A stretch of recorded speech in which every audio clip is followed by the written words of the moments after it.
Embere bireriye y'uburinzi bw'amana ha koti ya Chief Magistrates Court mu district ya Burisa ubu aba State House and Corruption Unit babiri bareta umugiga wa Burisa Francis Kahwa urukuranganwa mu byentaro z'amataka agarukira ubwinjo mu district age. Kote bire kurirwa muramuzi agure atamba ashomire Kahwa imishango mukaga yo kwetorora hakunyagitaka eriyahika 500 muri Itutwe umuri Chunjo mu district ya Burisa arukurabiro mu kujinjira. Urubajuru hababirwe bembirwe Steven Asaba urumanyise ko tumwe mishango y'igikawa kagikora mu mwaka gw'2026 ubu yajinjira indagana kore kango akarugura hargafa busasira Mose indijo kagikora ubu yajinjira bihandiko arukushabe chapo mu office z'ibyamataka masindo mu mwaka gw'2027 hamwe no kwejo nise bihandiko nibyo bumwe ukwenda kuruguza mbega mu kwezi kwa 5 mwaka ugu imishango y'Jona je hakine bitu na kote mwanjiro kwemererwa.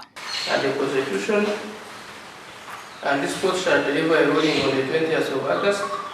The accused shall be remanded at Masini main prison until then.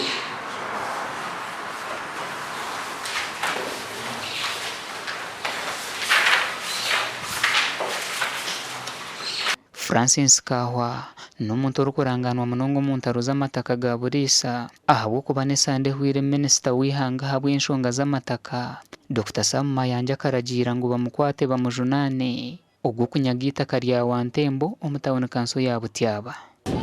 Kahwa wonawali okusinzira ku byempulidde namwe banange akwatibwe ngamba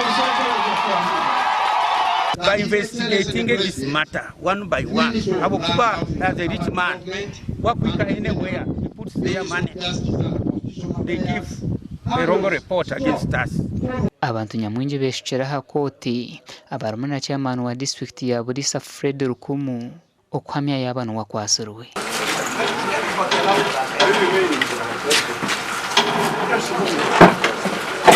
Gasha kwa Ambrose nwagaba katoto.